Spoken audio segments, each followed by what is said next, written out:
Very generous, thank you. The Leverian welcomes you once more. This is Atlas, hard as stone. Is it any surprise that his story begins with an asteroid? Temple Telemon had cast a spell on the indentured masses with a song that heralded the coming of a great stone destroyer, a god who would shatter the world and lead them to a great rebirth. The Orokin mocked the cult's off-key singing, their spasmodic dancing, but the spell only grew stronger. Telemon broadcasts would oftentimes wedge into control channels to spread their doomsday message. For the suffocated lower castes, the notion of something more powerful than their Orokin masters must have been intoxicating. A brutal Orokin crackdown seemed to be working, until an asteroid was detected on a collision course with Earth. The Telemons celebrated it as prophecy writ true, divine intervention. For the first time in living memory, the Orokin showed vulnerability. It did not matter that the destruction would be total. For the Temple, this was a sign of a new age.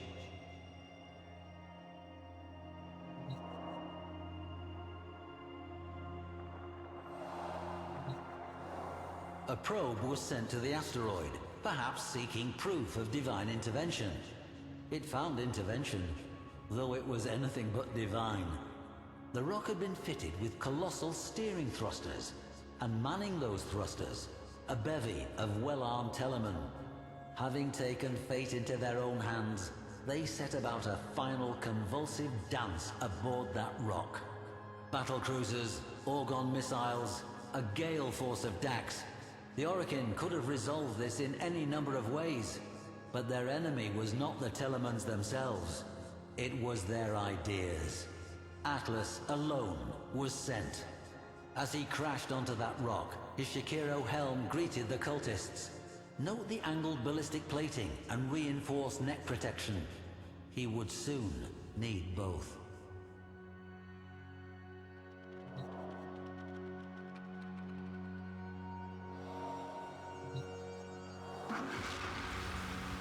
For years, historians felt this tale of Telemon quite improbable, an artifact of Orokin propaganda myth. Then, on our system's outer edge, we found a debris field of small rocks and dust in a lazy elliptical orbit. Upon these rocks, we find the remains of peculiar stone statuary. The petrified figures, clearly temple members, have been frozen into a tableau of struggle and death. Or was it perhaps a dance? This remarkable find forces us to rethink the entire tale as fact.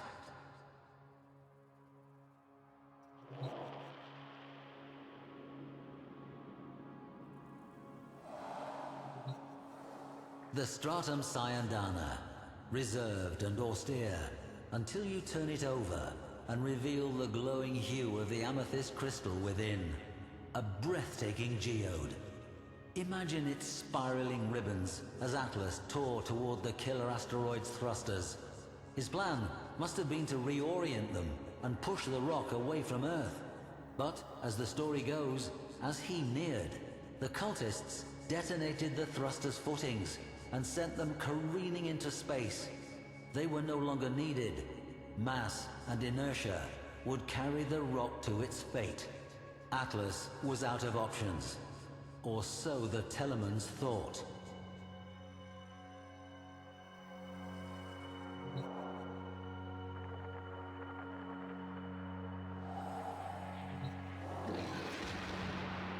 The Techo are perhaps my favorite pieces in this gallery. Note the intricate, ornate moldings, the complex blades. Quite the contrast from Atlas's otherwise workmanlike appearance. The beauty and craftsmanship conceal the true purpose of the Techo, as indentations found in cultists' skulls attest. I have to wonder what frenzied dance would have been interrupted, or if the whiplash strikes and jabs of the Techo might have blended into the crowd's fitful celebration.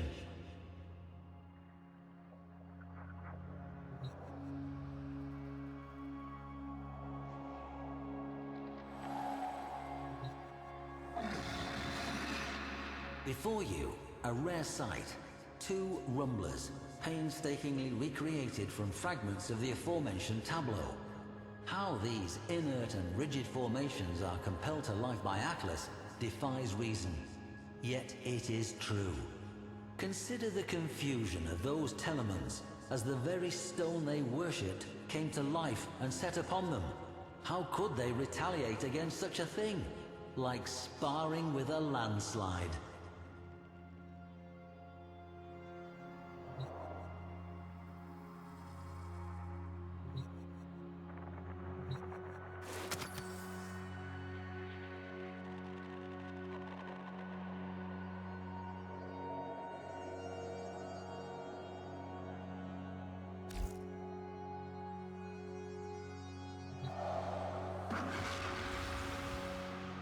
Earth swelled on the horizon as the cult mocked Atlas with their chorus, "The stone shall shatter all." Across the system, every Telemon echoed that final hymn. Children as far as Neptune turned their heads from greasy broth and gazed toward Earth. Would that careening stone change everything? Atlas kneeled down, head and hands pressed to the ground in apparent defeat as the Telemon's hymn grew even louder. But Atlas was listening, feeling, the way the stone trembled to the hymn's pitch. The faults within the asteroid became vivid to him, and so a new song rose up. Rumblers, erupting in a godlike rhythm, beating along the faults until Atlas, alone, struck the final resonant chord. A tremor forked through the rock until, all at once, the great asteroid exploded, its dust falling as scintillating rain, sparking across the atmosphere, and then gone. The Telemon's song fell silent, and children as far as Neptune turned away and swirled their spoons in greasy broth.